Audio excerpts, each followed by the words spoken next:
Class, please be seated. Mr.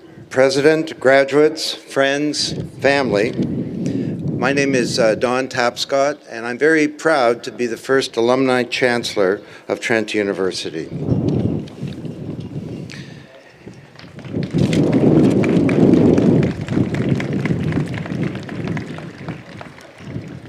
That poignant pause was not to try and solicit applause. I'm just struggling with the wind here. But now that I know it works, I will continue to do that throughout my the session. Heartfelt congratulations, graduates, to each of you, and to those who share in your success, and special kudos to those of you who are the first to achieve a university degree in your families. I think it's called progress, and for sure a sign of the times and an indication of many great things about this country. And I must say that I'm moved and humbled that the Trent community recently decided to renew my role as Chancellor for another three-year term, and I was so moved and humbled that I accepted, so you've got me for another 3 years.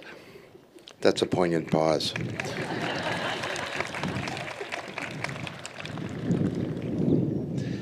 So you're probably wondering what a chancellor does, and I actually wondered, what is the definition? So I went to the Google.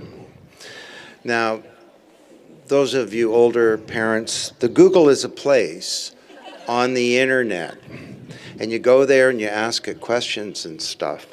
If you can find pictures, you can put them up like an Instagram, and or go to the Twitterverse. There are all kinds of things. Anyway, I went to the Google, and there are many definitions, but here's the one I like best. A chancellor is like a bidet.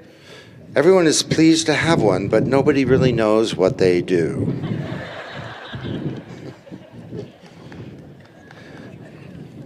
Now, in my case, the role is more than ceremonial. I try and be helpful in any way that I can, and it's been rewarding for me. In fact, I was recently given a special honor. It's this tie that I'm wearing, and it's a tie that several decades ago was a defective run, and all of the Trent logos are upside down.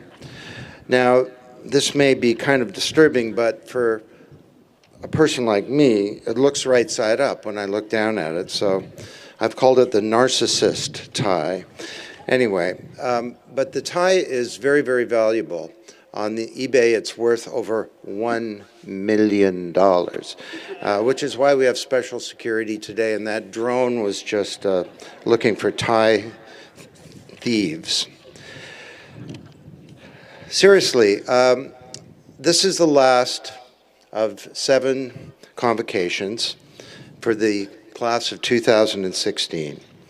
And we chose nursing to be the last for 2 reasons. The first is that if any of the officials on stage are so exhausted from all these convocations, we know there'll be medical attention should somebody collapse.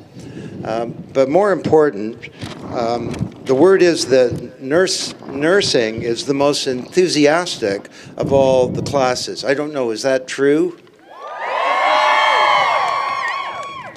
Once again, they crush it. So it was 50 years and 3 months ago that I hitchhiked from Orillia, Ontario to come and check out this startup university in Peterborough.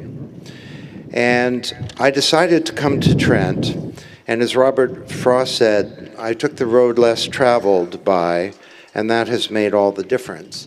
And in fact, there were 4 Tapscott boys who graduated from this terrific university.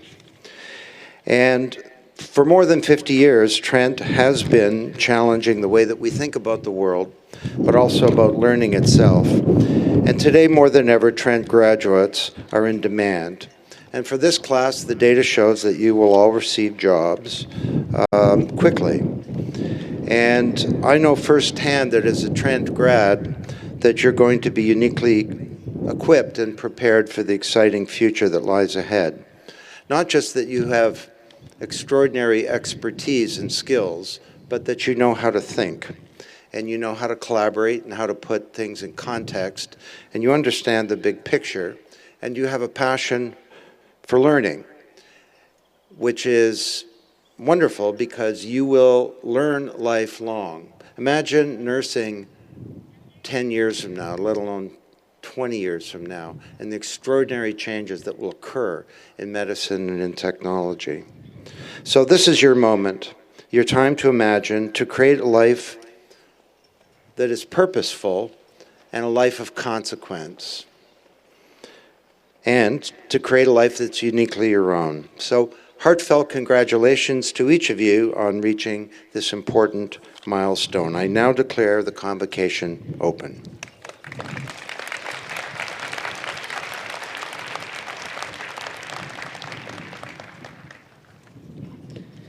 Good afternoon. Thank you, Chancellor Tapscott, for your words. I, too, am tempted to say that I have one of these famous Trent ties on, the ones with the flaw in them. They are very valuable, but I will say that I would be willing to trade mine for a very large donation to Trent University. If there are any takers, then please see me after the ceremony today. My name is Leo Rourke. I will tell you that I feel lucky to be the 8th President and Vice Chancellor of Trent University, and it's my pleasure and really my privilege to welcome you all here today. I want to begin by acknowledging that we are located in the traditional territory of the Mississauga Anishinaabe, adjacent to the Haudenosaunee territory in eastern Ontario. Today and every day, we honor and greet the traditional occupants of this land. I want to welcome as special guests the professors of our partner institutions, Fleming College and George Brown College, who are joining us for the ceremony today. Thank you all for coming to today's convocation. Thank you to our graduates, parents and families, spouses, partners, and friends. To our graduates, I would say that this is a special moment in your lives, and I ask you to take the time to enjoy and appreciate that. This will be a step toward an exciting future. I'm tempted to say taking care of the rest of us. Thank you for that. This is a moment you have probably been waiting for a long time. As someone who is a parent with 3 children who all attended university, please excuse me for saying that also that this is a moment that your parents may have been waiting for even longer. Some of our visitors today come from close by, others from across Canada, and others from around the world. To our visitors, I will say that I hope you will enjoy Trent's deep sense of community. I hope you will also enjoy our beautiful campus. I can tell you that I've been at many convocation ceremonies at many universities, and today you are visiting one of Canada's most beautiful campuses. I encourage you to take some time after the convocation to walk around and look at the campus. But just to be clear, I'm not suggesting that you walk around the entire campus, which is 1,500 acres, and it would take you all day. If you are adventurous, you might take a walk on the wildlife trails. If your sons or daughters are expert paddlers, you may borrow a Trent canoe. Go for a ride in the river. Trent is proud of its student-faculty ratio. I will tell you that we're also proud that we have the highest canoe-to-student ratio in the world. Today, we celebrate Convocation, the most important event in the university calendar. This is a time when we celebrate the accomplishments of our graduates, the support of their families and friends, and the role our faculty and staff have played in their success. I will share that I always feel that the nursing convocation, this convocation, is the safest convocation. And it's not because of the weather, and this is actually the best weather we've had all week, but it's because we are all surrounded by nurses. If there was a calamity, I will tell people in the audience that when the nurses graduate, they come across the stage, they shake the Chancellor's hand, and that's when they become a nurse. So if there's a calamity, make sure you get help from a nurse that's come across the stage and got their degree rather than one that's still in line. At each of our convocations, I'm trying to share some aspect of the university and what we do. This afternoon, I want to share with you the reappointment of Dean Woodend to another term as Dean of the Trent Fleming School of Nursing.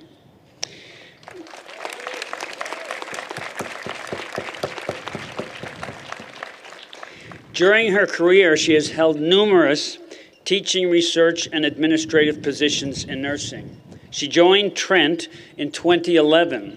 Currently, she is president of the Canadian Association of Schools of Nursing, the national voice for more than 90 institutions that offer nursing programs, and the accrediting body for all nursing programs in Canada.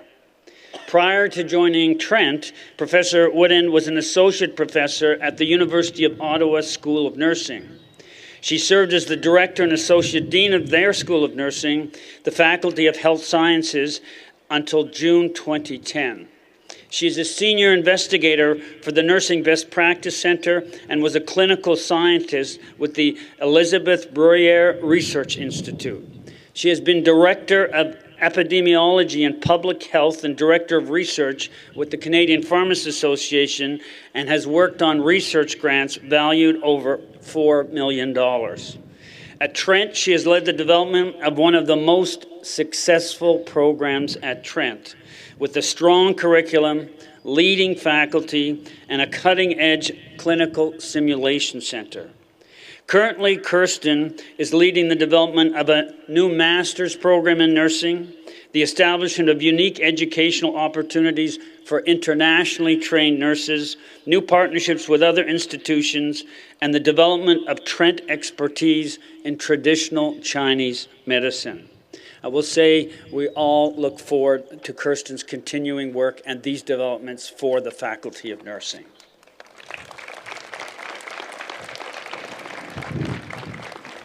As we start today's ceremony, I cannot help but think back to the last convocation I attended as a student. Yes, it was a long time ago. I remember it as a very long ceremony. It was about 5 hours long. It was very serious, very respectful, very restrained. I want to tell you all that that is not the Trent way. This is a celebration. It's a celebration of our graduates, so please celebrate. Make noise. I don't hear any noise. Take photos. Stand up when you want to stand up. Please feel free to shout embarrassing things when your son or daughter walks across the stage. Graduates, please feel free to shout back. Most of all, enjoy the day. I would now like to ask Jackie Muldoon, our Provost Vice President Academic, to introduce the winner of the 2016 Simons Award for Excellence in Teaching. Welcome to Trent University.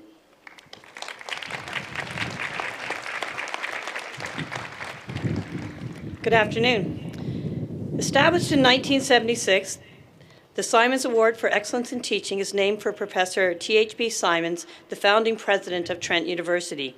Each year, this award is conferred upon a member of the Trent faculty or staff who demonstrates both outstanding teaching and, in the words of Professor Simons himself, exemplary concern for students.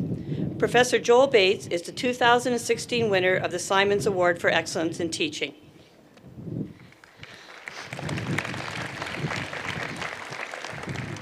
Professor Bates has been teaching English literature at Trent since 2009 and is the first faculty member at the Durham campus to win the Simons Teaching Award. Recognized by his students and colleagues alike as an enthusiastic and insightful educator and mentor, Professor Bates exemplifies everything the Simons Teaching Award stands for. In the words of one of his student nominators, what supersedes Joel's guidance towards academic excellence is his enthusiastic, insightful, and engaging instruction, which ignites a passion and a desire in his students to pursue excellence, advance critical thought, and relate our studies to the world and life around us. This passion for teaching and for igniting a passion for learning in his students is the reason Professor Bates was also honored this year with the 2016 Ontario Undergraduate Student Alliance Award for Teaching Excellence. Congratulations, Professor Bates. It gives me great pleasure to welcome you to address Convocation.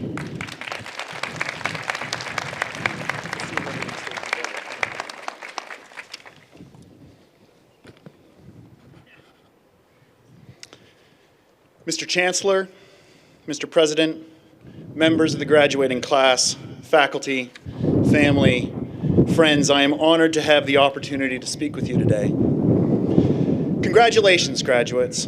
Congratulations for earning your seat on this stage today. And congratulations for heading on this path towards a career in nursing. There are any number of noble careers, but there is a special place in my heart for good nurses. My grandmothers were nurses, my cousins are nurses, and I admire people who are, like you, committed to helping people. I recognize that there is some strangeness to having someone from the Department of English Literature address you today and send you off with a few good thoughts. I am also certain that this is the first time we've met. So for those reasons, I want to spend my time up here building a bridge between us, finding some common ground. A convocation address is supposed to give you some inspiring advice, but the truth is that I'm not feeling up to doling out inspiring advice. This morning, I could barely inspire one of my sons, who's 4, to wear clothes to school. Besides, we're all adults here, and adults who care about one another don't give advice to each other. They share what they've experienced, what they might do, what they wish they had done. And that's what I'd like to do today. I want to share with you 3 moments from literature that I find inspiring, that I think you might find helpful. At the most basic level, I am a professional book recommender. I am a Netflix algorithm, but for books and with a doctorate. And I want to share with you 3 moments from some of my favorite poems and some of my favorite novels that provide me with some of the hardest, most fundamental things that I've had to learn, that I'm still learning, that you might have to learn. So here's the first, and it's a poem. Lucky you, it's a poem. And it's from P.K. Page's After Rain. In the poem, the speaker, a masked version of Page herself, walks around her garden after a storm and notices how beautiful it all is. My cabbages look like lace, she says. The raindrops look like pearls. But that's not the important part. The important part is when she notices a man, perhaps her husband, Giovanni, in the distance, and realizes that her desire for beautiful things, to see only beauty in her garden, doesn't allow her to notice his suffering. And she wishes for that to change. She wishes, and these are her words, for a heart a size larger than seeing. That line, her wish, for a heart a size larger than seeing, a wish to be kinder, has always stuck with me. It's a wish I have for myself. When I find myself getting frustrated because I have somewhere to be and wouldn't it be easier if everyone just did what I ordered them to do, I try to keep my heart a size larger than seeing. I try to keep my heart large enough so that judgment is not my first response, so that I can move at the speed required by others and not the speed required by me. So I can hear not the symptom, not the complaint, not the superficial joy, but a deep-rooted concern, perhaps even a hope. I try to broaden my circle, not close it off. And I try to remember that kindness matters nearly above all else. This is, for me, the best antidote for what has been called our default position of selfishness. I am not the first to confess this. American writer George Saunders has made a point of saying this too. But of all the things I regret, a good bulk of them are when my heart has not been large enough, when I feel like I haven't been kind enough. I regret punching Greg Martin in the stomach for no reason in grade 7. I regret when I haven't been as patient as I can be with my children. I regret that I don't make enough time for volunteer work. There are ways to be kinder, but it's difficult. And I imagine that as a nurse, it will be one of your biggest challenges. The temptation might be to treat the illness and not the person. The temptation might be to defend or protect the institution rather than respond to the humanity before you. But kindness will matter as much to your patients and their families as your knowledge of good and safe practice. My grandfather died from throat cancer. He was staying on a palliative care ward. And because of his surgeries and because of a worry that he might choke, he had been kept to a strictly liquid diet. And then the health team came to my father and suggested that for the last few days he be allowed to eat a full meal, roast beef cut small, smashed peas, mashed potatoes, gravy, and ice cream. And I don't know if that was sound or typical practice, but I was grateful for that kindness. My grandfather was a man who had a number of vices in his life, not the least of which was a bowl of Swiss mocha fudge before bedtime. So I'm happy for that kindness. There are worse ways to die than with ice cream in your mouth. There is difficulty here, difficulty in keeping your heart a size larger than seeing. And the trick, I think, is to do anything that reminds you that the world is bigger than your small corner, that there are people beyond your small circle, that there are things and experiences outside of your own head. Reading helps, I think, says the English professor. So does going to an art gallery or a museum. A good run after a long day will do wonders. Remembering to listen helps too. There are very few situations in life where listening does not improve them. It's the only way to understand how people want to be treated, rather than just treating them how you would like to be treated, and that difference matters. I want to turn from the garden to the road. Cormac McCarthy's The Road is probably one of the best, if not the best novel that I've read in the past 5 years. And whenever I'm talking about it with someone, insisting that they read it too, I always find myself talking about one particular moment. The father and the son, those are the two main characters. The father and the son have been traveling for some time. 10 points if you guess that they were traveling along a road. They are desperate for food, terrified that someone will hurt them, and then suddenly the son lets his guard down for a moment, and he's kidnapped. And the father has to shoot the kidnapper, scoop up his son, and they run and run and run. And when they're out of harm's way, the father puts down his son in ashes and leaves, wipes blood from his son's face and holds him, and he says, "It's okay, it's okay." That's a remarkable moment. There's no good reason for the father to say it's okay. But he says it anyway, not as a lie so much, but as a hopeful declaration. It's code for saying, I hope we'll be okay, and I'll do everything I can to make sure it will be. When I talk about this novel in class, when I talk about this moment, I tell my students that this is just what parenting is every day. Giving comfort, telling people that it will be okay, even when you're not totally sure it will be. But that moment when the father is wiping blood from his son's face and telling him that everything will be all right, that's an act of hope. A firm and unwavering, if not totally justified belief that things will work out, that life will get better. And we all need that, I think, whether we do it for each other or for ourselves. In your profession, heck, in life just generally, it will be hard to find that special combination of hope and honesty. Maybe you'll have to remind people of their own strength, or the knowledge of the medical team, or the chance that their suffering, as real as it is, might just be temporary. Hope is a wonderful motivator for anyone. Life can be paralyzing. You can sit on the edge of the road and wait for your fate, but it's better to move forward, and you do so because something better might, just might, be around the bend. Hope is what you do when you decide to learn something new, or when you apply for a new job, or when you think about what you might want to be known for in your life.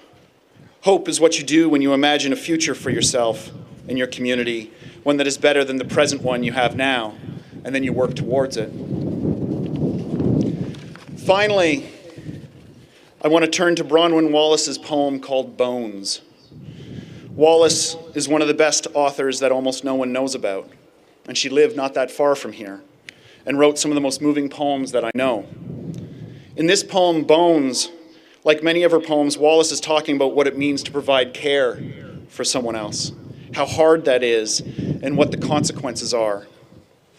Her persona works in a crisis center, and that work, in what she labels as a caring profession, has been taking a toll on her. When she is supposed to be enjoying herself at a party, she remembers a little boy who has been in distress at that crisis center, who had his hand held to a red-hot burner. And she wonders if that's all that she has in life, just the dark, and this is her term for it, just the dark and terrible knowledge of suffering. And then she remembers that there is something else more than that terrible knowledge of suffering, and this is the crucial part, that there is something else inside of her that doesn't blot out the darkness but allows her to withstand it. There is, she realizes, inside of her a light and a strength, her words, as strong as her own bones, that she can count on to carry her right to the end of her life and back again and again. You will, I think, need that light and that strength that is within you, and I trust it to carry you, to lift you up. You will need that light and that strength as you face with startling routine the suffering of others and bear witness to people in pain. You will need to be, and this is the word for it, the exact word for it, resilient, able to withstand, to move forward, to get back up again. And that, I'm sure, will be hard. There will be times, I know, when the work and its stress will feel like it's too much. There will be times, I know, when it seems like people just aren't getting better, even when you did everything you were supposed to. And there will be times when you feel like you can't get away from that dark and terrible knowledge, when you take it home with you. I see you.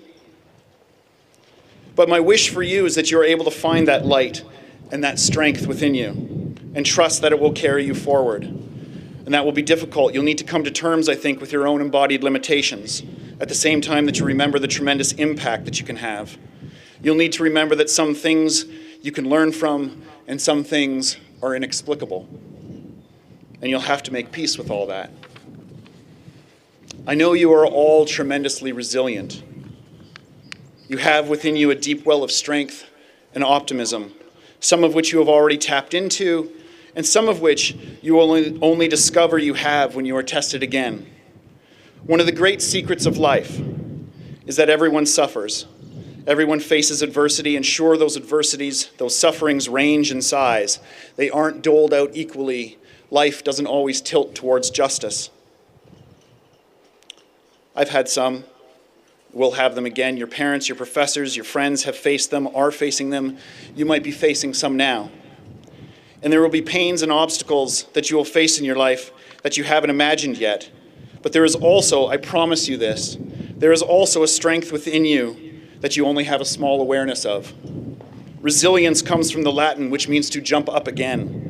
And I have faith in your capacity to jump up again, to bounce back from, to overcome whatever adversities you encounter. That strength and that light is already there in your bones.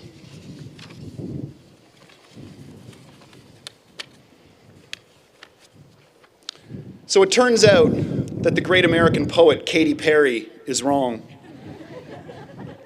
Life is not a plastic bag and you are not a firework. The best analogy that I can come up with is that it is a great big knot of paths, some heading in different directions, but eventually ending up in the same place. Some traveling in the same way for a little while before turning sharply, some dipping out of view, some crossing for a moment, some combining for a long stretch. And it's up to us in large measure to choose the path, or at least how and how fast we choose to move along that path. One of the paths that you have chosen is the one that led you here to Trent, and the one that will lead you out of here to a career in nursing. Move along that path with determination. Be strong, be kind, be curious, think good thoughts, take care of yourself. Best of luck. I'm glad our paths crossed for this moment. Congratulations.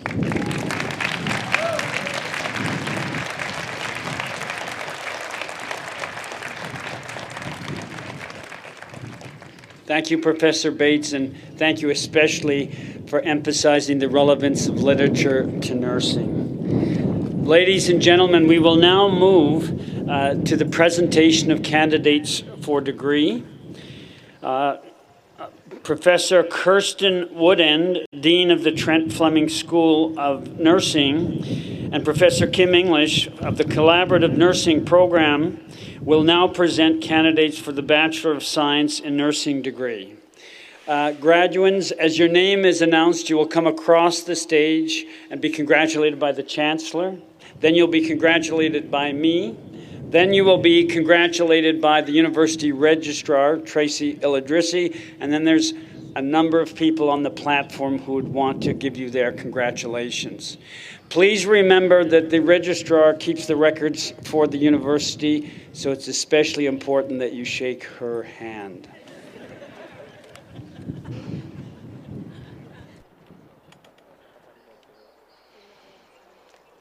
Mr. Chancellor, I am pleased to present for the degree of Bachelor of Science in Nursing candidates whose names will be read, whom the Senate has duly declared worthy of the honor, that they may receive the degree at your hands. Nitin Kumar Astir.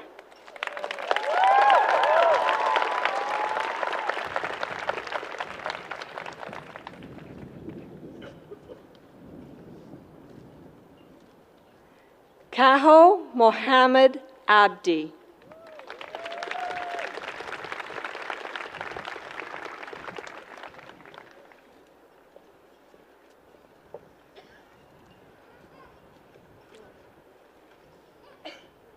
Joshua Adams.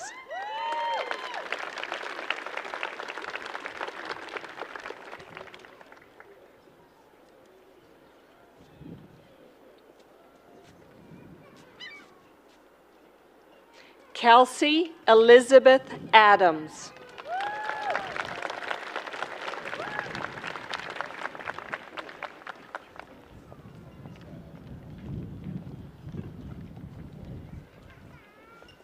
Eric Yaboa Adu.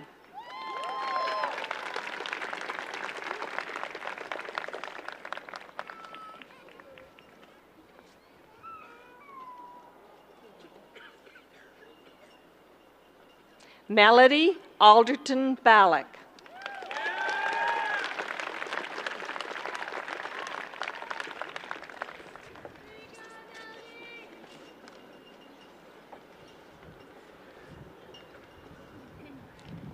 Salwa Hussein Al-Bahani.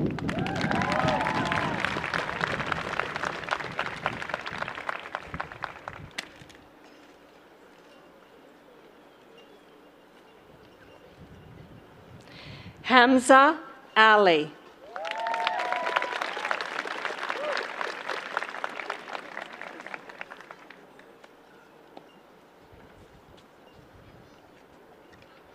Melissa Kaylin Amos.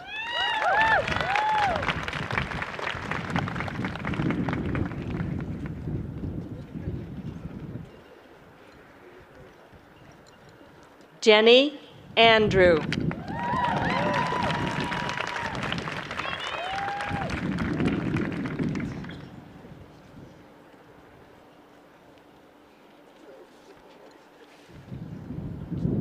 Jillian Ann Andrews.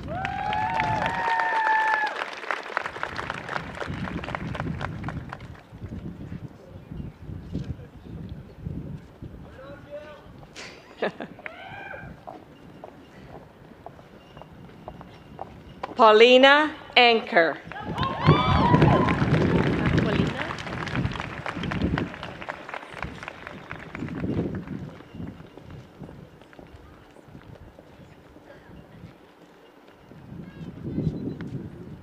Danielle Aquilina.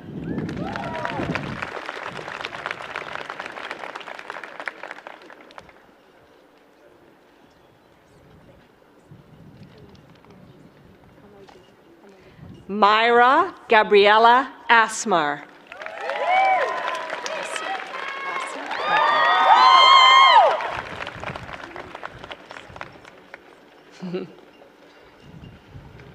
Kamaldeep Asi.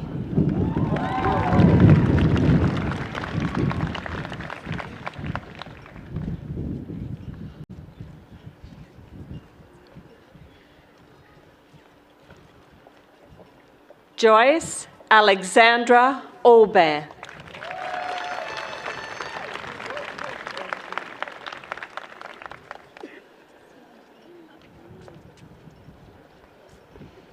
Rosemary Bagnulo.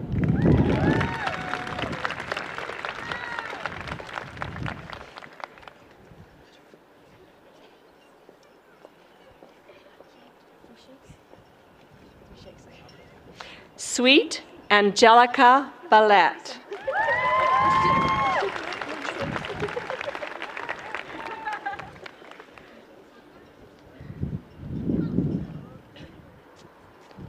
Mitra Baradaran.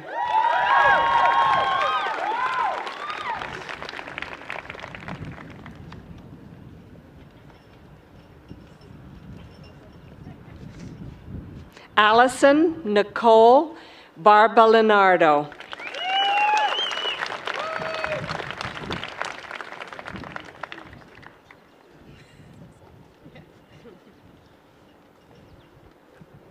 Jennifer Barreras.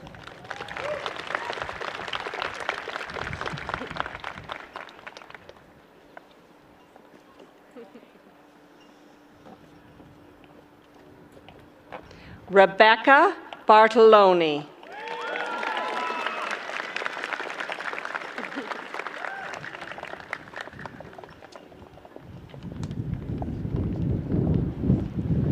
Doris Baidu.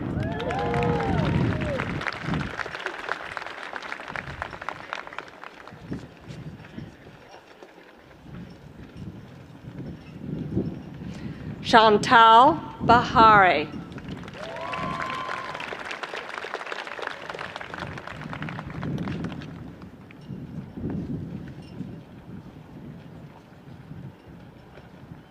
Carolyn Bell.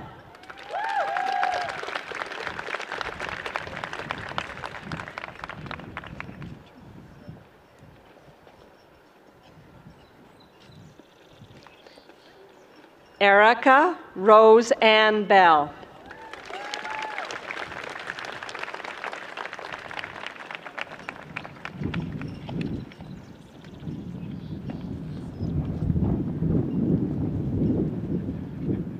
Jessica Margaret Bertram.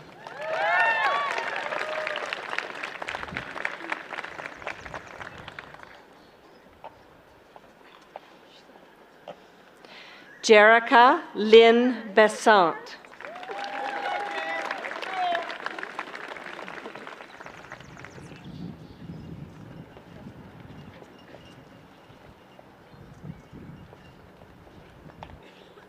Brianna Danielle Brinson.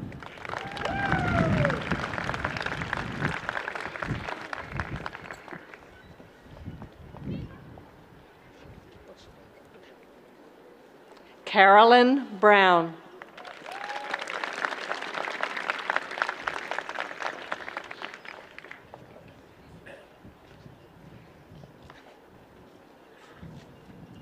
Catherine Bushok.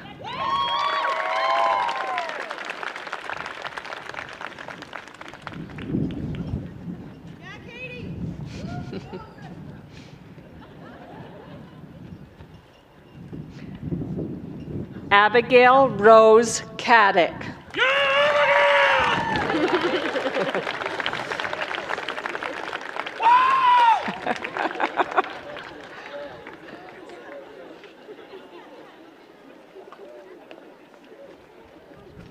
Sarah Capaz.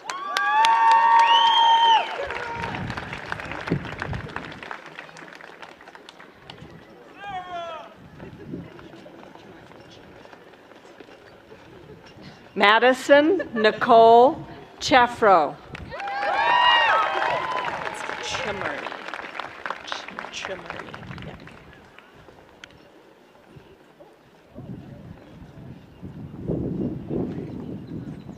Lindsay Veronica Chimarney.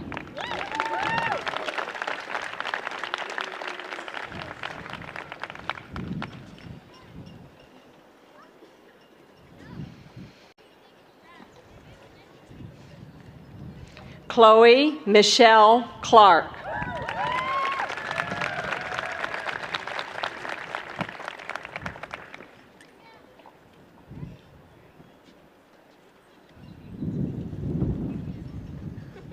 Victoria Eileen Clark.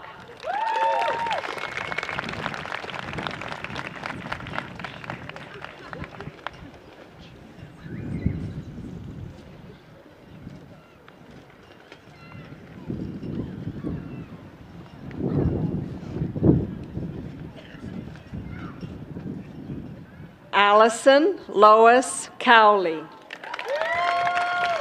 Coach.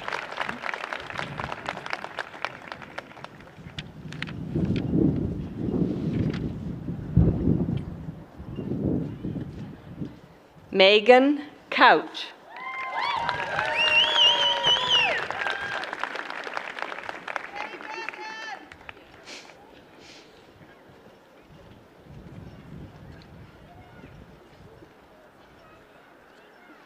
Emily Coxhead.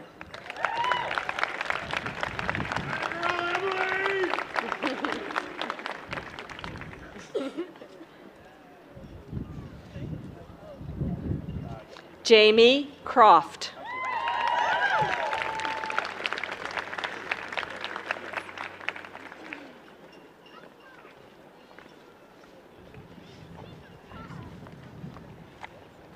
Rachel Clarissa Natalie Crosby.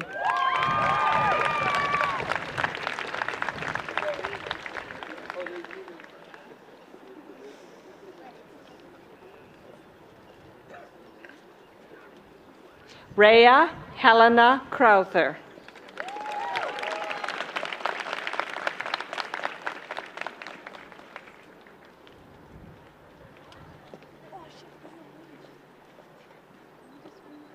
Emma Cumming.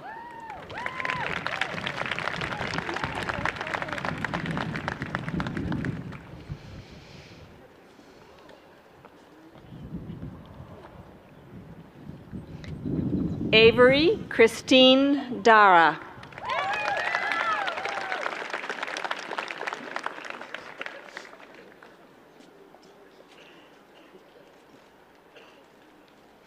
Shelby Kaylin Montana Davies.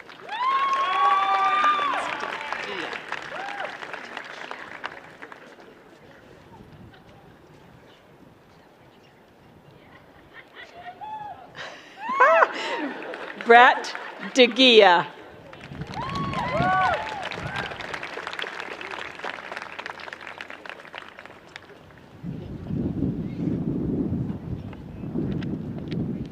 Lindsay Nicole Deplich.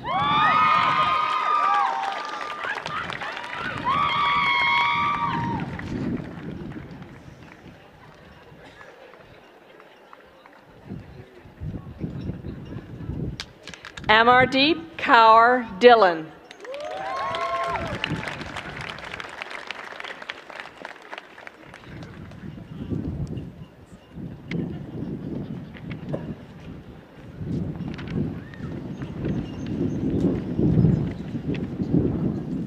Caitlin Maria DeBello.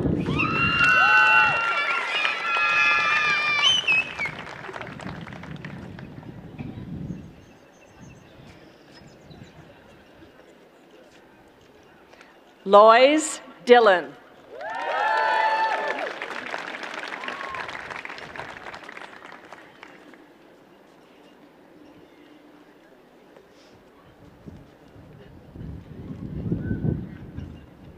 Ashley Dinga.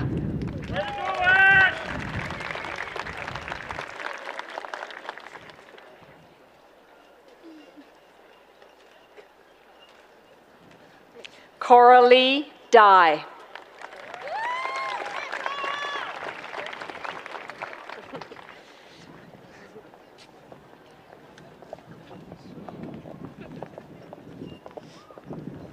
Laura Aguilo.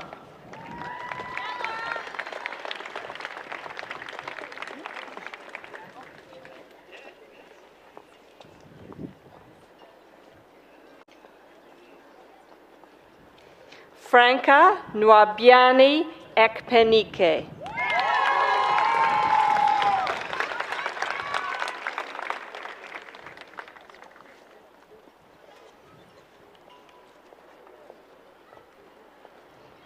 Anne-Marie Ellingwood.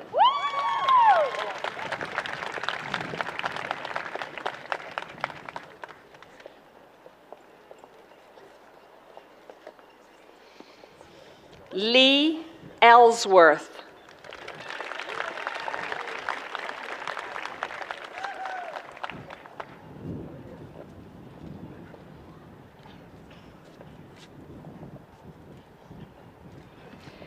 Karen Fabris Silva.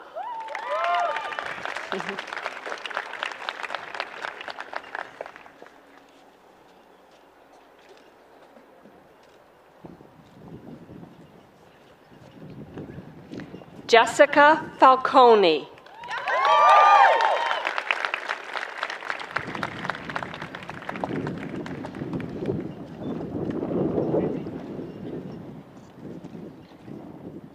Emma Justine Fisher.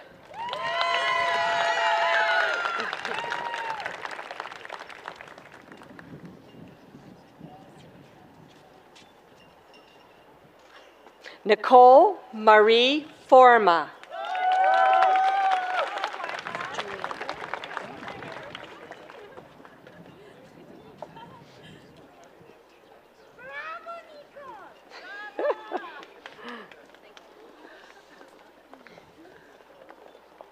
Giuliani Agnes Frontini.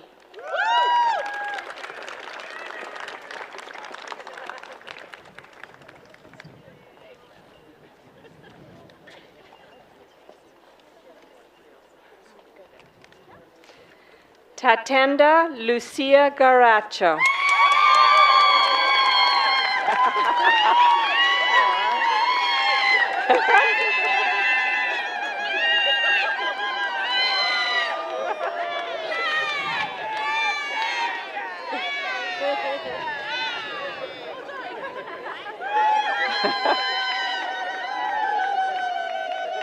Stephanie Carol Lori Godet. She is silent.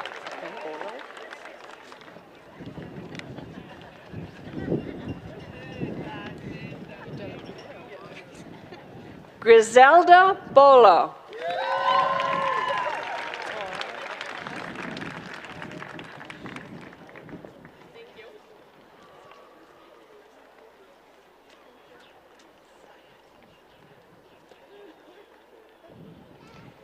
Kirsten Geike.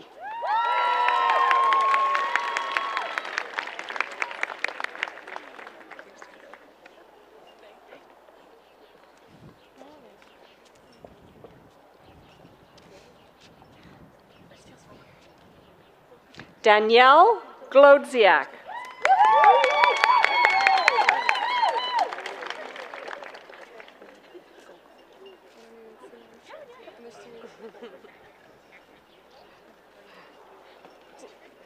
Kirsten Gokul.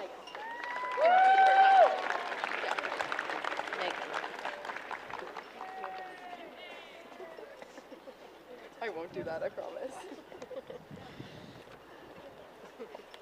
Megan Elise Gutenberg.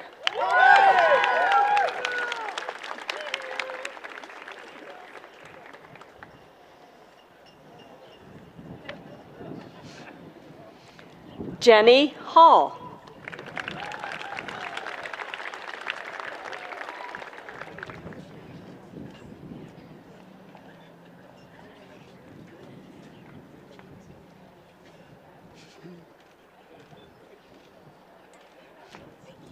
Angela Hamilton.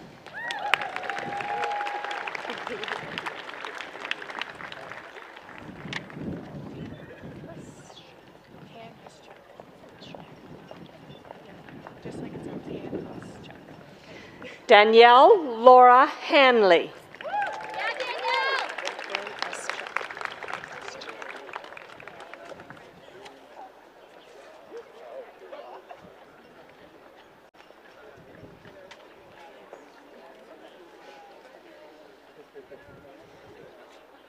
Margaret Ann Hanneschuk.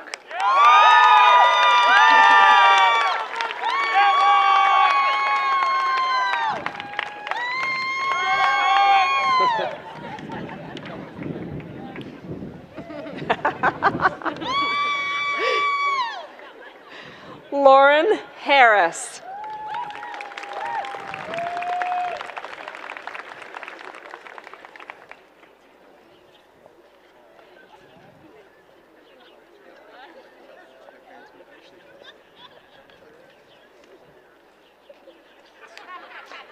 Emily Ann Elise Henderson.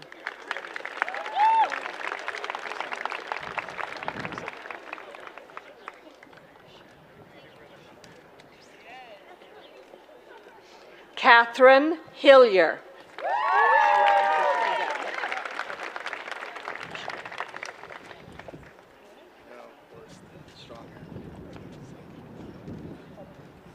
Yes.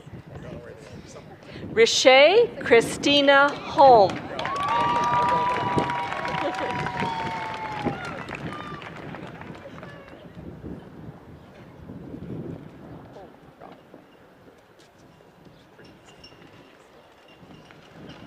Kate Brett Hopkins.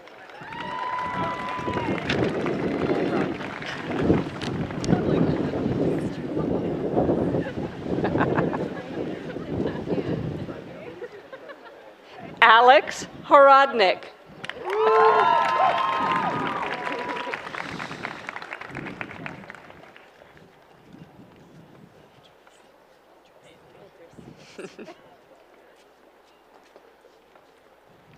Brianna Hutchings.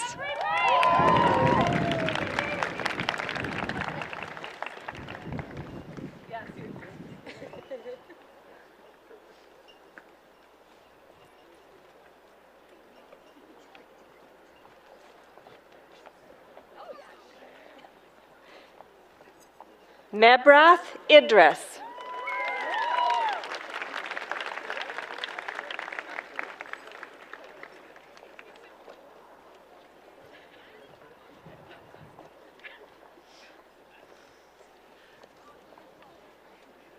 Ruth Susan Jackson.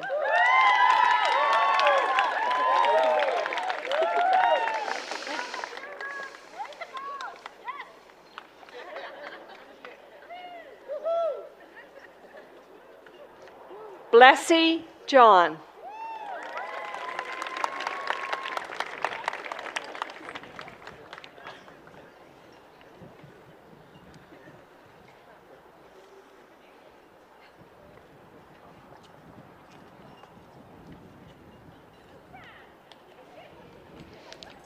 Jessica Elizabeth Jones.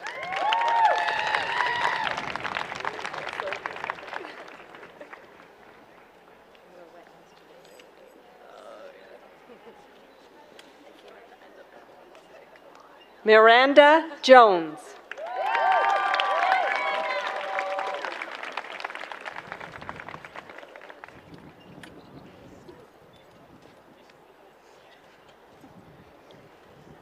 Allison Carlson.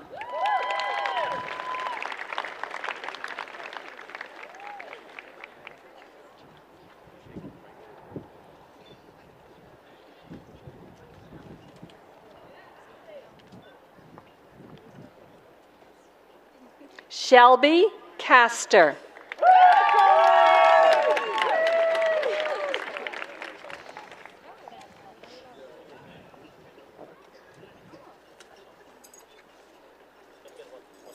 Edward J. Kieber.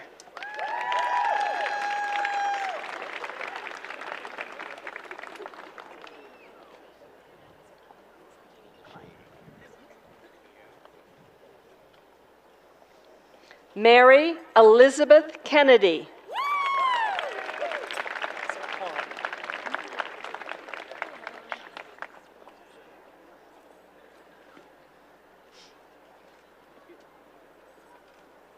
Ashley Kahn.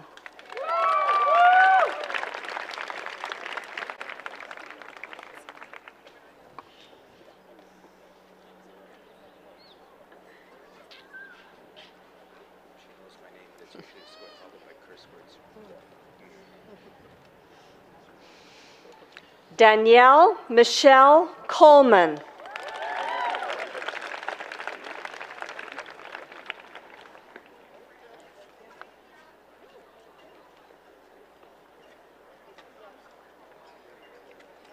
Andrew Krantz.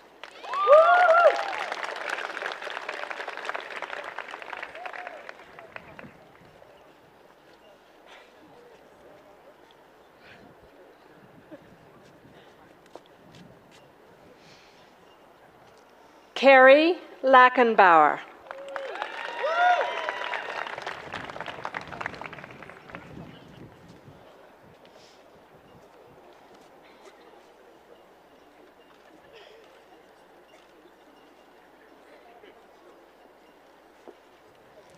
Noreen Lada.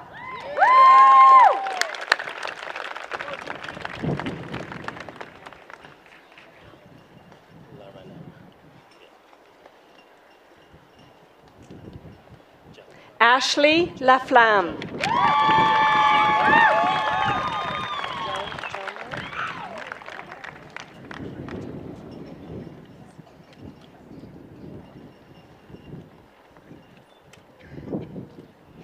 Jelmar Laranang.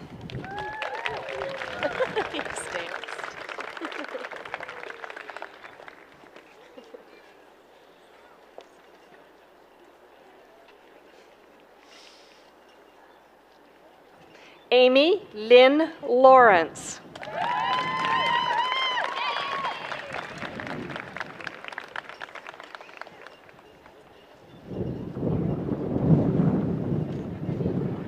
Sarah Leppington.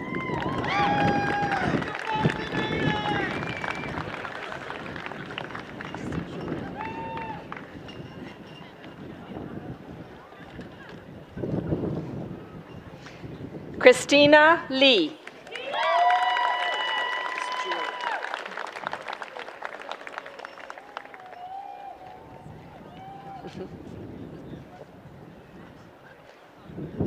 Julia Lee.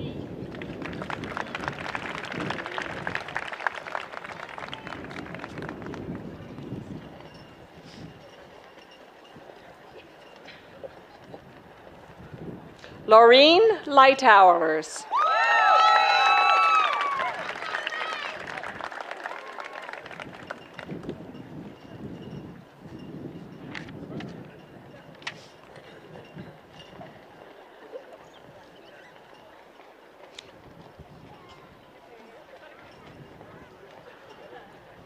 David Lister.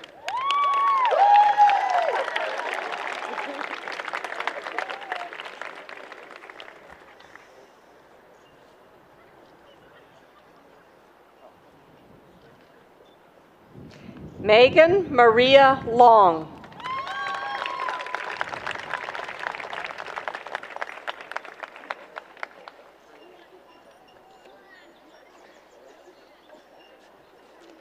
Nikki Lowe.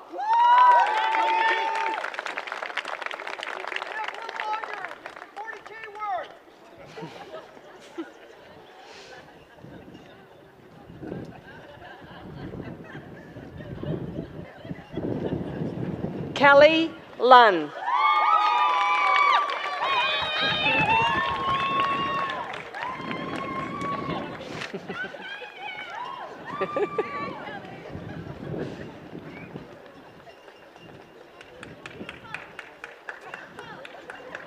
Megan Sarah Lynch.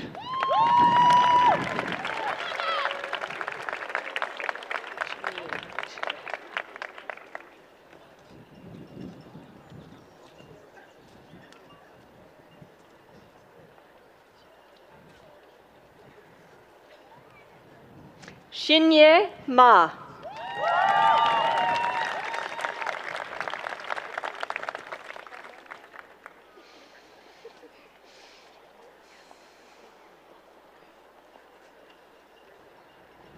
Brooke Nicole Mahar.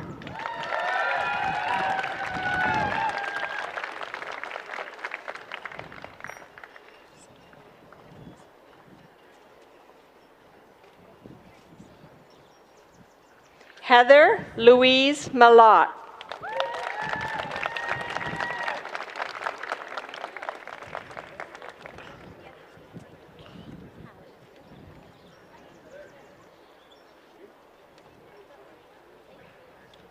Maricel Manlosa.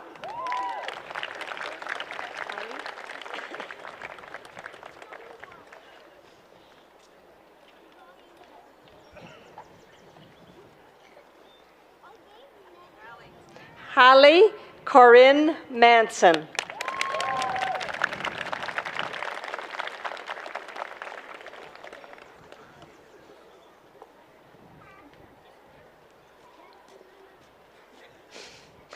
Suzanne Marshall.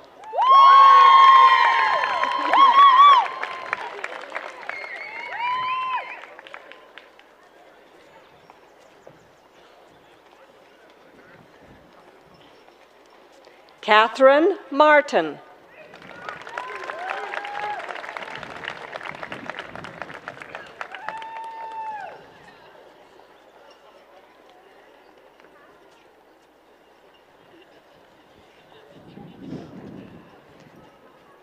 Lydia Matthew.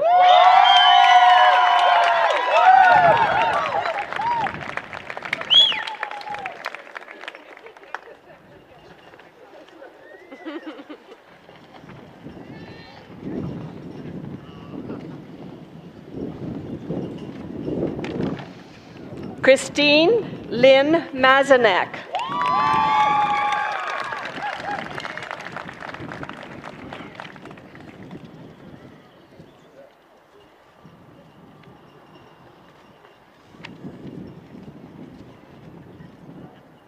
Nicole McGregor.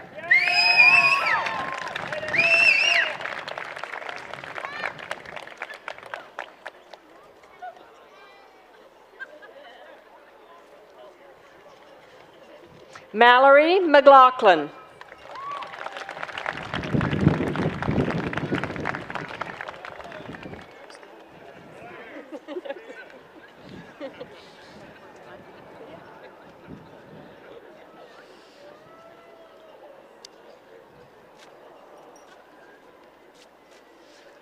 Rebecca Elise Miller.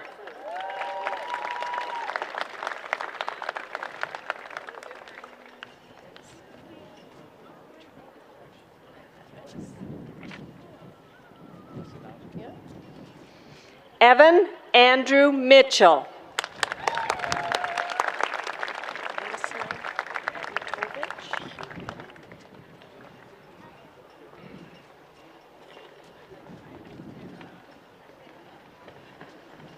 Voislav Mitrovic.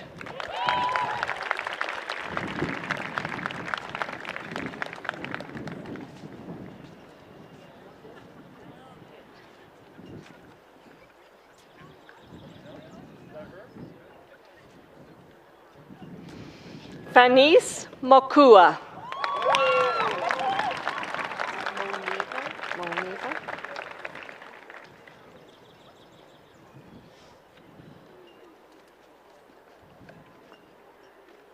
Joylene May Moniva.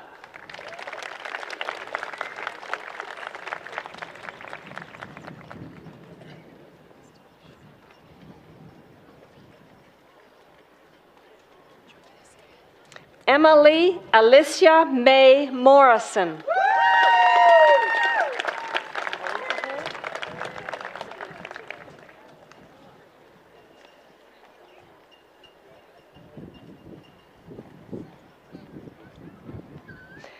Amanda Mary Anastasia Mulvihill.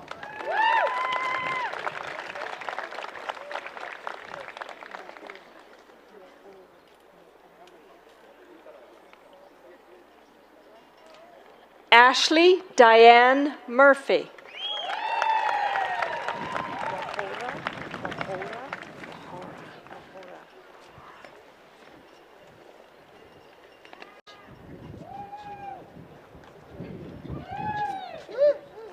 Rachel Mwahora.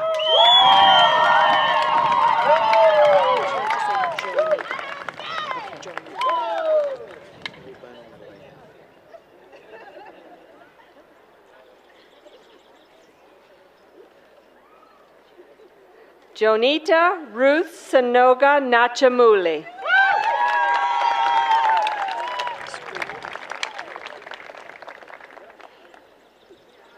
There is no Napier. Because you had said Napier. Oh, okay, yes. She's lost her job now. Ruben Nalia.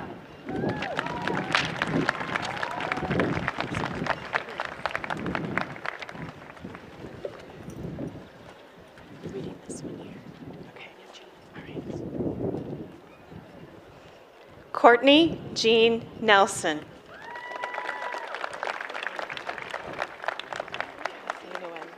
Okay, thank you.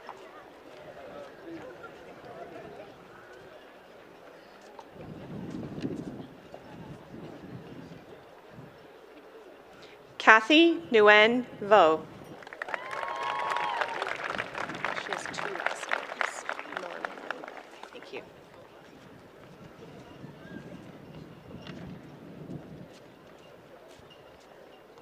Bianca Norman Miller.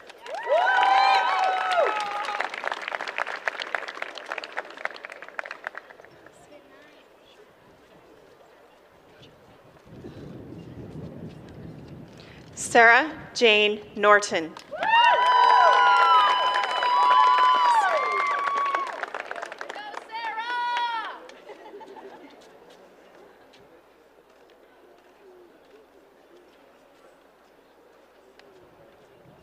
Cassara Ogilvy.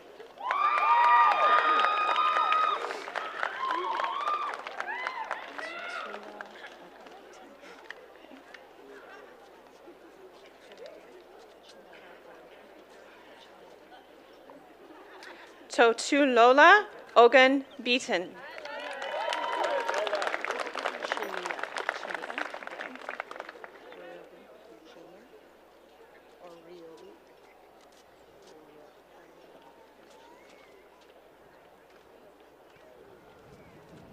Chania Oko Bon Yi.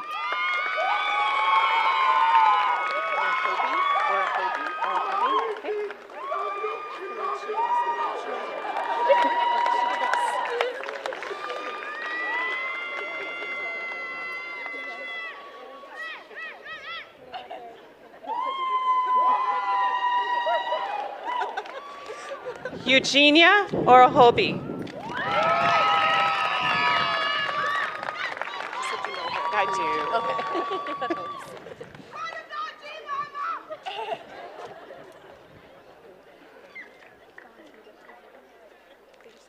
Kelichi Osohor. Okay.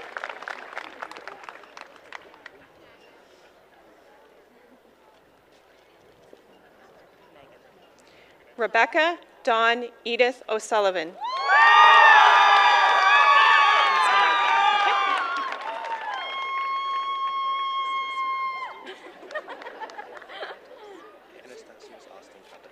Megan Alexandra Payne.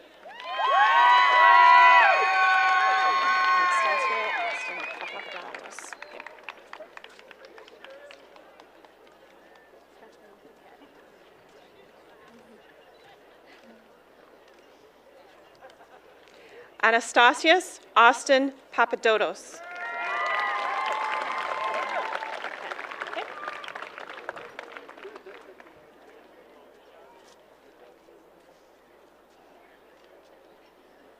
Stephanie Ann Paquette.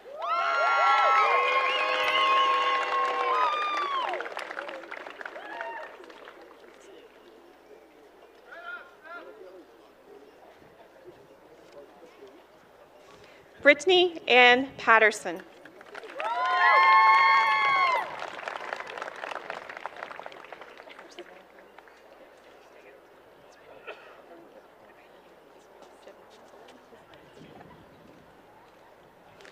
Ainsley Paul.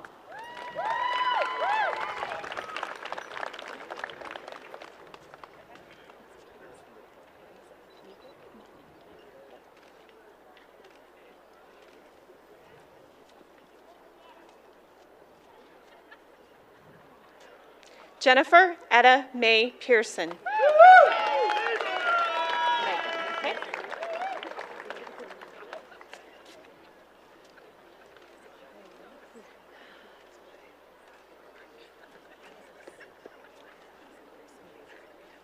Megan Pedersen. Okay.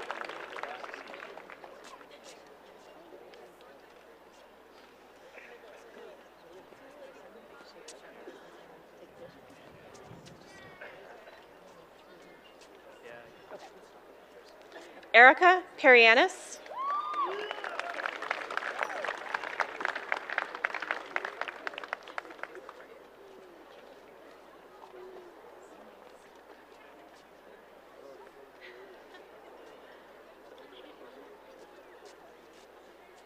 Madeline Phillips.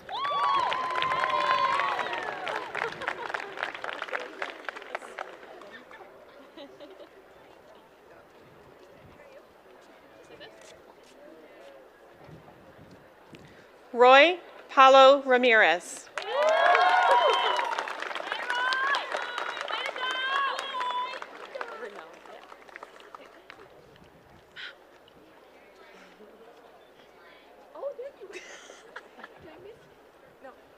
Dawn Reed.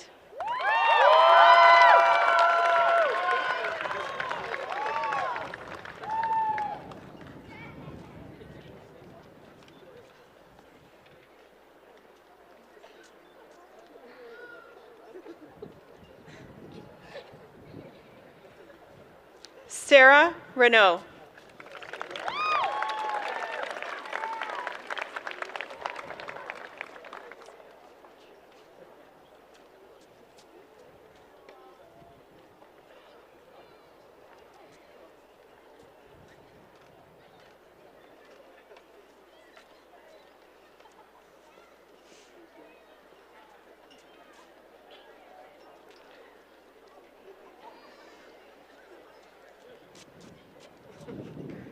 Erin Louise Riddell.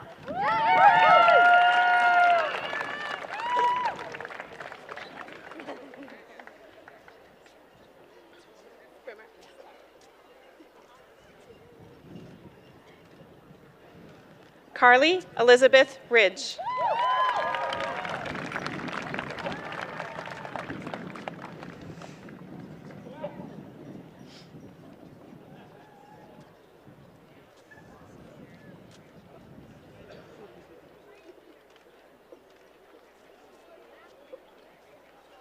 Lindsay Rimmer.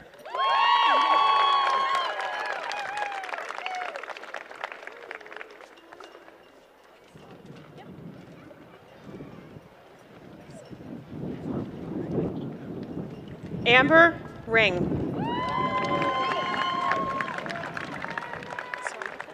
Okay.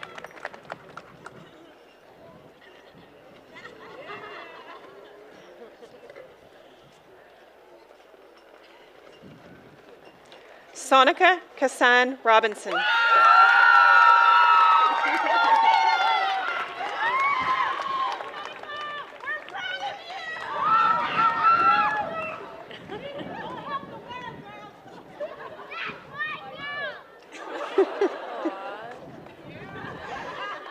Jordan Roy.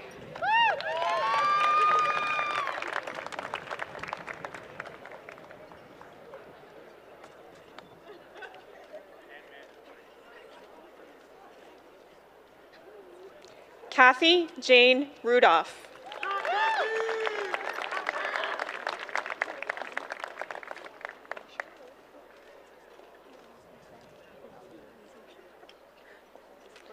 Aaron Scott.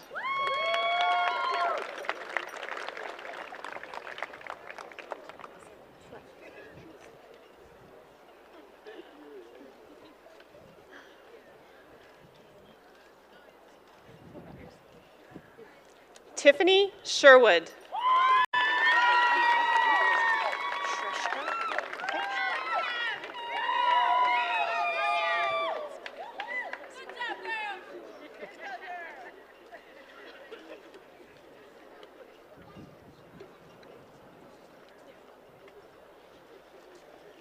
Martina Shrestha.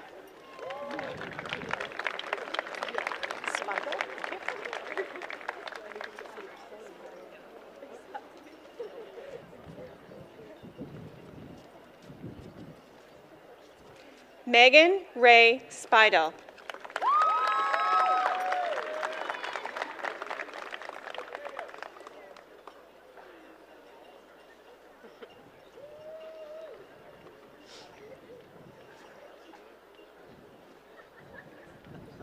Evelyn Sparling.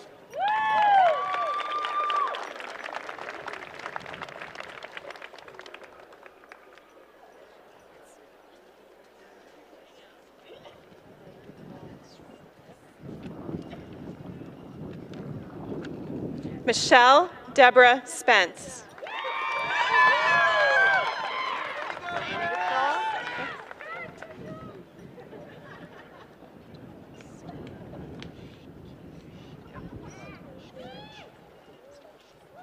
Harindrapal Sran.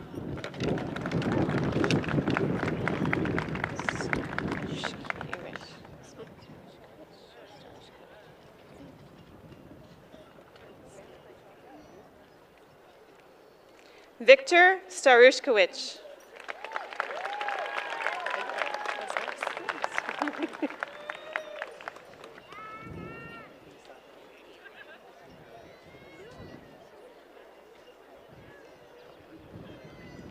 Natalie Stumpf.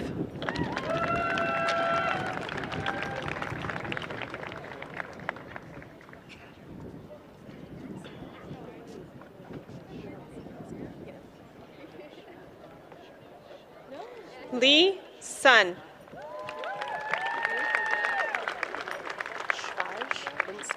Okay.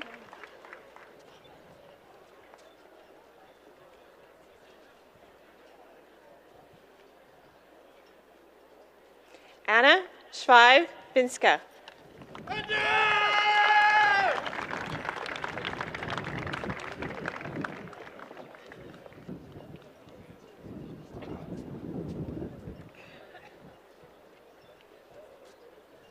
Colleen Mackenzie Swift.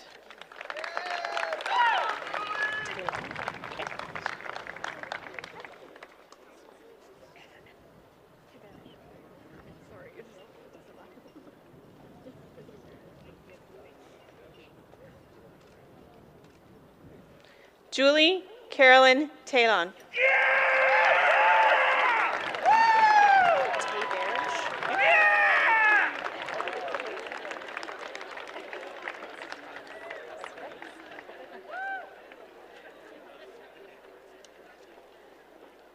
Sophie Teberge.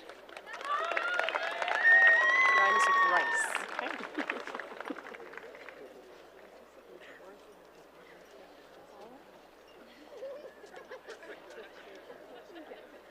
Samantha Mary Tice.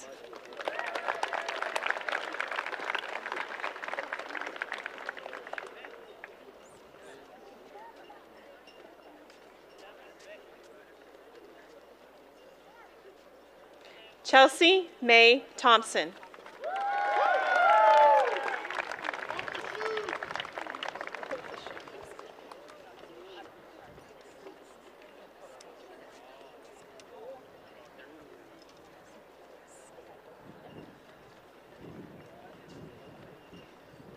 Eunice Sang. Skype. Okay.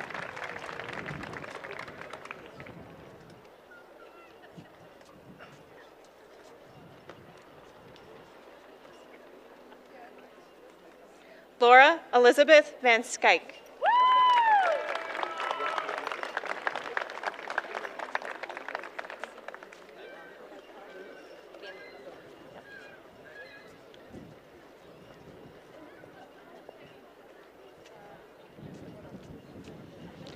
Rachel Jane Vandenberg.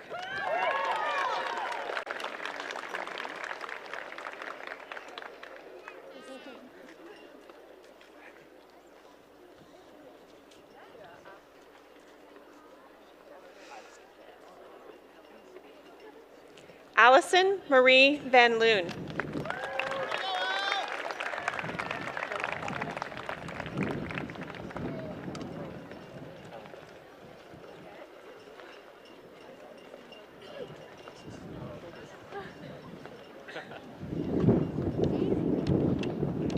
Melissa Villar.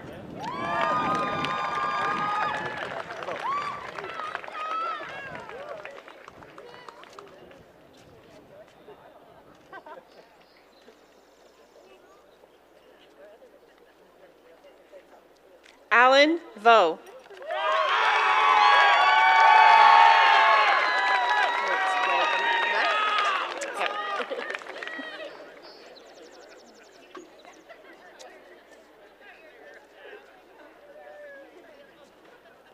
Jennifer Ann Margaret Wagon Connect.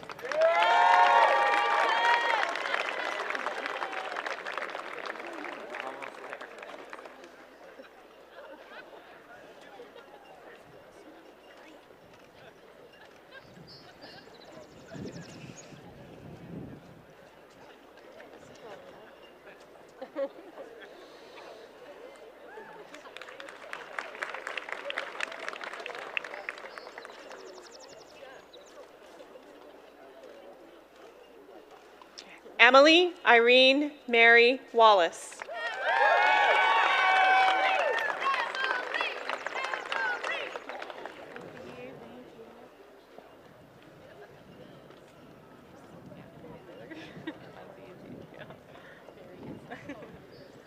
Adam Charles Walser.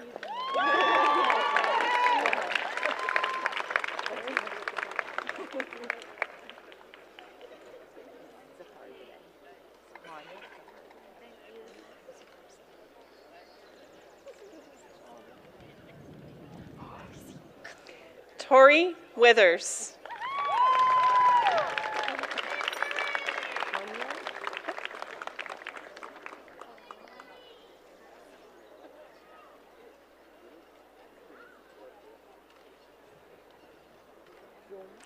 Hanya Zafarzadeh.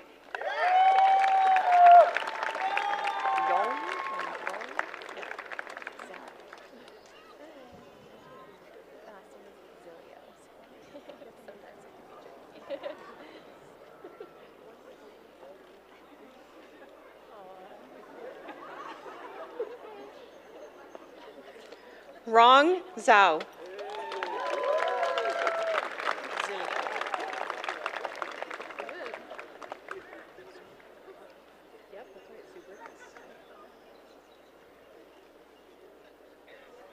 Rebecca Zilio. This is the last one. Yes, thanks.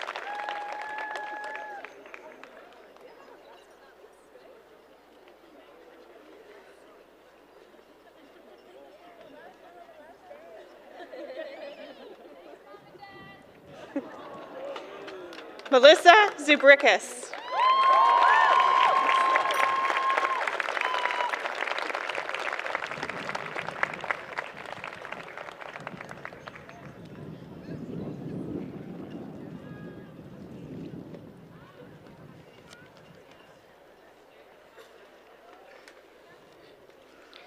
Please join me in congratulating the recipients of Bachelor of Science in Nursing degrees.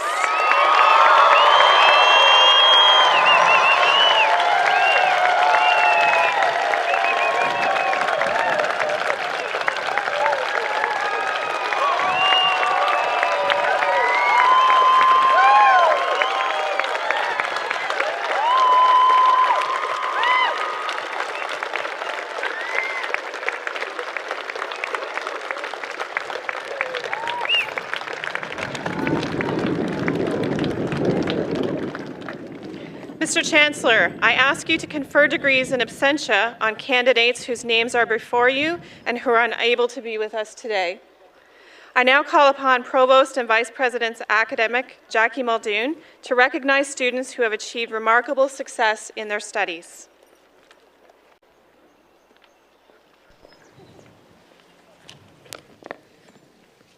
Mr. Chancellor, I'd like to draw attention to the Medals and Honors section at the back of the Convocation program. Mr. Chancellor, the Dean's Honor Roll recognizes students who have achieved 80% or better in their most recent session and have maintained a cumulative average of 75% or higher.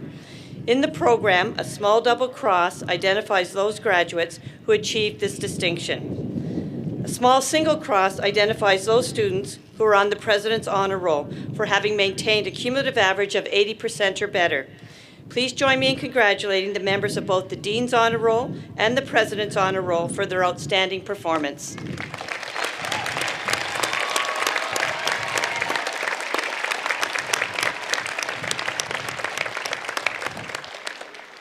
Mr. Chancellor, Professor David Newhouse will now introduce the honor song.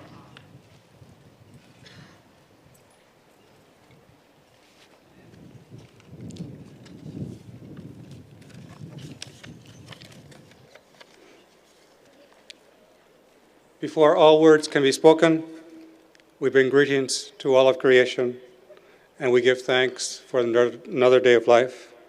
And it's good to be on the sunny side and to see the sun bring all of us to life. Mr. Chancellor, Mr. President, honored guests, graduates, in the custom of the First Peoples of this land, we offer the sound of the drum and our voices to honor our mother, the earth. We send our profound and deepest thanks to all of creation, and we ask creation to continue to support life as it has since time out of memory. In our teachings, the sound of the drum represents the heartbeat of the universe. The original sound of creation infuses our being and reverberates still throughout the universe. We sound the drum to connect us with all of creation, to celebrate life, and to honor those among us who have achieved so much. We offer these words of praise to those who are graduating this day. We offer these words of thanksgiving to those who have made these accomplishments possible. We offer these words of respect to those who have come before us and who brought dignity to our lives. We offer these words to remind us to live with kindness, honesty, sharing, courage, generosity, and respect. We offer these words to honor our colleague Joel Betts, whose teaching awakens the stories within us. We offer this song to accompany you on your travels. May you travel well, and may your lives be filled with grace and dignity. Mr. Chancellor, Mr. President, honored guests, graduates, I have the pleasure of presenting Unity and the Honor Song. The Honor Song is called Onagaya. This song honors the caregivers, those who take care of the land, the water, and our families. May I ask you to stand for the Honor Song.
thank you.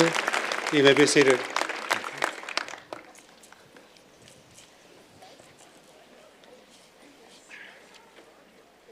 Mr. Chancellor, I would like to invite Ms. Megan Rex of the Trent University Alumni Association to welcome the graduating class.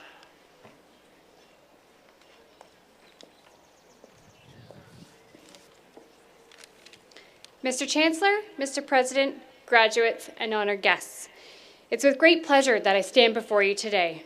As a proud graduate of the Trent Fleming School of Nursing, I can honestly say that I appreciate the dedication, sacrifice, determination, and courage it took to get you here today. As you walk off this stage and leave school to become the professional practitioners, please remember this. You have the responsibility to be leaders in your communities and practice settings. You've been blessed with an educated voice to speak out for the vulnerable and disenfranchised, and to speak up to policymakers. Be positive and take action. Get involved, and when you're ready, go back to school. Be an advocate for yourself and for your colleagues. Most of all, inspire the nurses around you to nurse as if every patient matters. On behalf of the Trent University Alumni Association, I would like to congratulate all of our graduates on their achievement today. I invite you now to pull out your smartphones or your tablets and open your emails. You will find an email from the president of the Trent University Alumni Association. This is an invitation to become a member of the Alumni Association. Please take a minute and fill it out and send it back. Congratulations, you are now Trent University alumni, and we would like to welcome you to the Alumni Association. Best of luck to all of you as you continue on your journey in this amazing profession.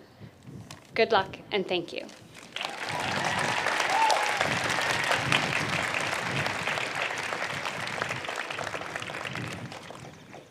Thank you, Ms. Rex. As we near the conclusion of this ceremony, I think it's time to give some thank yous. And I think today I want to begin with a thank you that I'm going to ask the graduates to lead. And what I would note is that while you have been working away on your degrees for some time, you've actually had a support network behind you that made it possible. And that support network provided certainly emotional support. I suspect sometimes it provided financial support as well. So I would invite you to show thanks to your family and friends who are here today for all their support as you've worked through your degrees.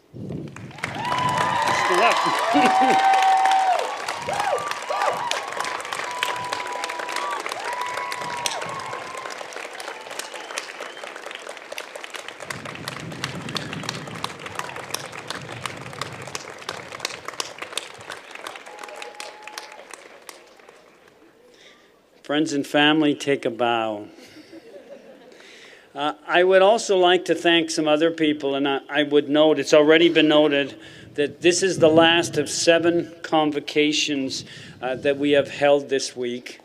These convocations don't happen without the help of actually an enormous number of people. I can tell you that to make these convocations happen this week, we've had 130 volunteers working. They're retirees, they're students, the staff. If you look around and you see the people in the blue jackets, these are the people that make Convocation happen.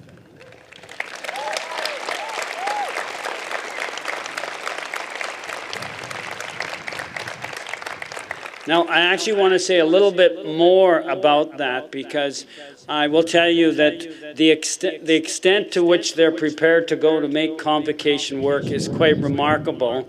And I'll share a little personal story here. You know, the gowns that the Chancellor and I wear, they're medieval gowns, and they're kind of awkward gowns. And I actually had a small problem with my gown, that it kept coming open, and you know, you don't want an open gown during Convocation. I mean, that's just not on. And I noticed that the Chancellor's gown never had this problem. At first I thought he just walks better than I do. But what we discovered when we talked about it is that his gown has a special hook in it. We called it the Chancellor's hook. And the Chancellor's hook hooks the gown so that it doesn't slip. And, well, I'm not a Chancellor. I don't have a Chancellor's hook. But I explained the problem, and I would note that Jillian Stamp, one of our volunteers, came in early this morning at 8:30 to make sure that I would have a Chancellor's hook on my gown. So this is my first convocation with a Chancellor's hook. Please join me in thanking Jillian Stamp and other people for making that possible. I also want to thank Unity for presenting the honor song, Miigwech. Congratulations to all of our new alumni. Please keep in touch with us. Please join us in the Gymnasium of the Athletic Center for a reception and the nursing program pinning ceremony. The procession will leave the stage following the singing of O Canada. I would ask when the procession leaves that you remain standing until the procession has departed. Mr. Chancellor, I now ask you to dismiss convocation.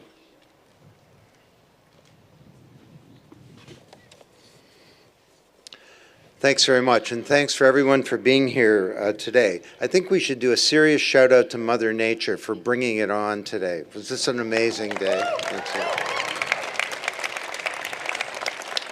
A few closing thoughts. The Trent motto is Nunc cognosco ex parte. And my Latin is not so great, but I think it means now I know everything, I'm out of here. Isn't that what? No? Oh, okay. Of course, now you know in part, and you will continue to learn lifelong. I just wanted to make a couple more comments. Joel Betts, in his profound, lyrical, and inspiring address, and I hope you do remember to try and seek a heart bigger than seeing. He self-admitted that his address was not going to be full of gratuitous advice.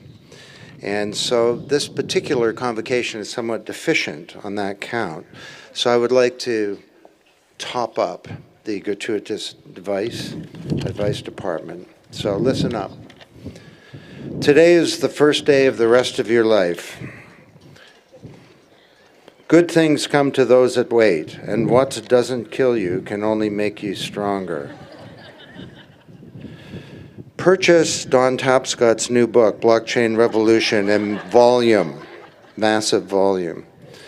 Buy a good suit, and more important, a good shirt and good shoes. Hello, it's all about the accessories. Brush your teeth and floss. As medical people, I'm sure I don't need to overemphasize the importance of flossing. And increase the proportion of vegetables in your diet. And finally, could you write this down? Write this down, okay? Never show up for a job interview drunk. Are there any questions? Seriously, 2 more points. When I graduated from Trent, I lost touch with the university for a couple of decades, actually. And I started seeing Trent doing good things and being successful, and I wondered if maybe I should get involved, and I did. And it wasn't out of a sense of obligation or out of a sense of benefit to me, although there are huge benefits of being an active alumni, but more that this is an important, precious, even, institution that deserves our support, and it deserves to be cherished and defended and advanced. And being an active member of an active Trent alumni has made a huge difference in my life. And I would encourage you, don't make the same mistake that I did. Trent is on a roll right now, and it's quite wonderful to watch it. There are many reasons for that. But a big one is that we have some extraordinary leadership, and it's centered on, I'm going off script here big time, okay? It's centered on our President and Vice Chancellor, Leo Rourke, who's going to give me a rough time for saying this. I like to refer to him as Mr. Vice Chancellor. But yeah, our relationship is kind of like I'm the titular boss, he's the decision maker. It's sort of like my marriage. My wife is the boss, or I'm the boss, and she's the decision maker. I got to credit Woody Allen for that line. But this institution is doing spectacularly right now by all kinds of measures. One of the biggest ones is enrollment. The Trent is far exceeding other universities in this country. But by many other measures, Trent is an institution whose time has come. The world needs Trent, and hopefully you'll continue to be involved. So please respond to that email. The email comes across the interweb, which is where the Google is as well. And do keep in touch. So to close, I'm quite optimistic about the future. And just seeing you, each of you, coming across the stage with this sense of pride and passion, it makes me enormously optimistic. The world is a challenged place. It's too unjust. As Joel referred, it's too unequal. It's too unsustainable. It's too conflicted. And my generation hasn't done the best job. We're leaving you with a bit of a situation. So we're counting on you to bring about important change. And it doesn't mean you should all run for president of the world or something, but change will occur in every clinic and hospital and factory and in every home and community and in every family. And hopefully you will teach your children well. And if you do, then this smaller world that your kids inherit may well be a better one. So go make your mark on the world. Reach for the stars. Make us proud. Convocation is now dismissed.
This feeling inside my bones, it goes electric wavy when I turn it on.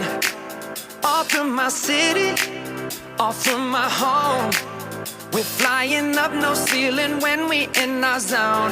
I got that sunshine in my pocket, got that good soul in my feet. I feel that hot blood in my body when it drops. Ooh, I can't take my eyes off of it, moving so phenomenally. You're more like the way we rock it, so don't stop. And under the lights when everything goes, I hide when I'm getting you close. When we move, well, you already know. So just imagine. Nothing I can see but you when you dance, dance, dance. Feel good creeping up on you. So just dance, dance, dance. Come on. All those things I shouldn't do, but you dance, dance, dance. And ain't nobody leaving soon, so keep dancing. I can't stop the feeling. So just dance, dance, dance. I can't stop the feeling. So something magical. It's in the air, it's in my blood, it's rushing on. I don't need no reason, don't need control. I fly so high, no ceiling when I'm in my zone. Cause I got that sunshine in my pocket, got that good soul in my feet. I feel that hot blood in my body when it drops. Ooh, I can't take my eyes off of it, moving so phenomenally. You're more like the way we rock it, so don't stop, stop, stop. Under the lights when everything goes, nowhere to hide when I'm getting you close. When we move where you already know, so just imagine. Nothing I can see but you when you dance, dance, dance. Feel the good, good creeping up on you, so just dance, dance, dance. Come on, all those things I shouldn't do, but you dance, dance, dance. And ain't nobody leaving soon, so keep dancing. I can't stop the feeling, so just dance, dance, dance. So just dance, dance, dance. So just dance, dance, dance. I can't stop the feeling, yeah. So keep dancing. Oh, yeah, yeah. I can't stop the. I can't stop the. I can't stop the. I can't stop the. I can't stop the. Nothing I can see but you when you dance, dance, dance. Feel the good, good creeping up on you, so just dance, dance, dance. Come on, all those things I shouldn't do, but you dance, dance, dance. Ain't nobody leaving soon, so keep dancing.